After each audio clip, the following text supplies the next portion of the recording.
जामताड़ा में अविश्वास प्रस्ताव गिरा, प्रखंड प्रमुख लुखीमुनि सोरेन ने बचाई कुर्सी, मिठाई खिलाकर मनाया जश्न। नमस्कार, आप देख रहे हैं रिपोर्ट एक्सप्रेस और मैं हूं आरिफ हुसैन। बड़ी खबर जामताड़ा से है, जहां प्रखंड प्रमुख लुखीमुनि सोरेन के खिलाफ लाया गया अविश्वास प्रस्ताव गिर गया है। जी हां, पंचायत समिति की विशेष बैठक में इस प्रस्ताव को बहुमत नहीं मिल पाया और प्रखंड प्रमुख ने एक बार फिर से अपनी कुर्सी बचा ली। कुल 34 पंचायत समिति सदस्यों में से 31 सदस्य बैठक में मौजूद रहे। मतदान में 17 सदस्यों ने अविश्वास प्रस्ताव का समर्थन किया, 8 ने विरोध में वोट डाला और 6 वोट रद्द हो गए। पंचायत नियमों के मुताबिक प्रस्ताव पारित करने के लिए 25 वोट जरूरी थे, लेकिन ये संख्या नहीं जुट पाई। एसडीओ आनंद कुमार की निगरानी में पूरी प्रक्रिया शांतिपूर्वक संपन्न हुई। वहीं प्रखंड कार्यालय में सुरक्षा के कड़े इंतजाम किए गए थे।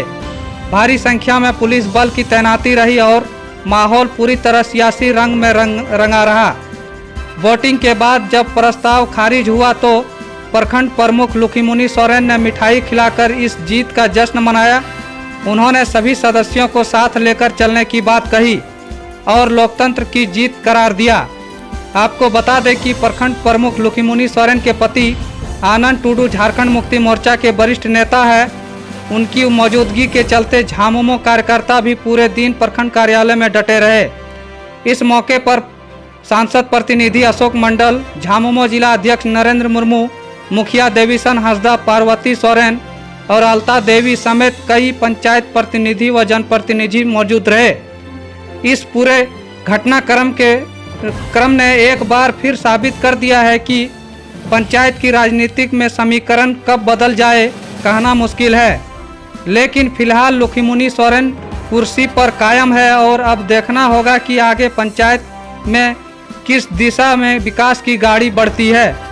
आप बने रहिए रिपोर्ट एक्सप्रेस के साथ, खबरें लगातार जारी रहेगी। धन्यवाद।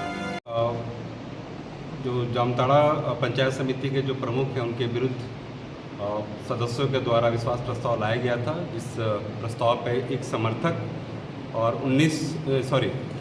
एक प्रस्तावक और 19 समर्थक का हस्ताक्षर था और उसके आधार पे जो नियमानुसार हम लोगों ने 15 दिन पूर्व जो बैठक की सूचना दी थी और उसको बाकायदा तामीला कराते हुए आज बैठक का आयोजन किया गया था। बैठक के आयोजन से पूर्व सभी सदस्यों की वेरिफिकेशन के बाद उन्हें जो प्रक्रिया है बैठक संचालन की, उनके बारे में संक्षिप्त में उनको पूरा विस्तार से बताया गया।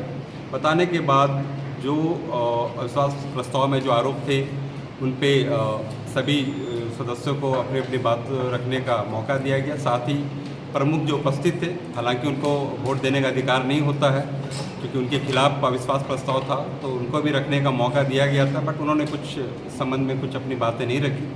और जब चर्चा समाप्ति के बाद उस पर विधि प्रक्रिया के अनुसार मतदान कराई गई।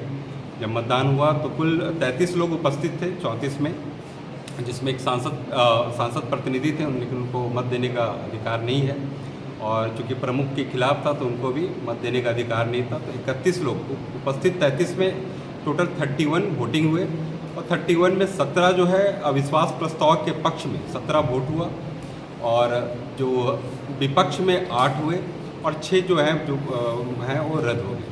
जो नियम है कि जो प्रेजेंट हैं, जो सदस्य प्रेजेंट होते हैं, उनके 3/4 से पारित होना चाहिए। मीन्स यहाँ के केस में 25 चाहिए था विश्वास प्रस्ताव को पारित होने के लिए, तो उतना जो कोरम था, जो रिक्वायरमेंट था, उतना नहीं हो करके मात्र 17 आया था। इसलिए ये जो विश्वास प्रस्ताव था वो गिर चुका है और वो एक अपने पद पे प्रमुख जो है बनी हुई हैं और अगले 1 साल में इनके खिलाफ फिर से अविश्वास प्रस्ताव नहीं लाया जाएगा।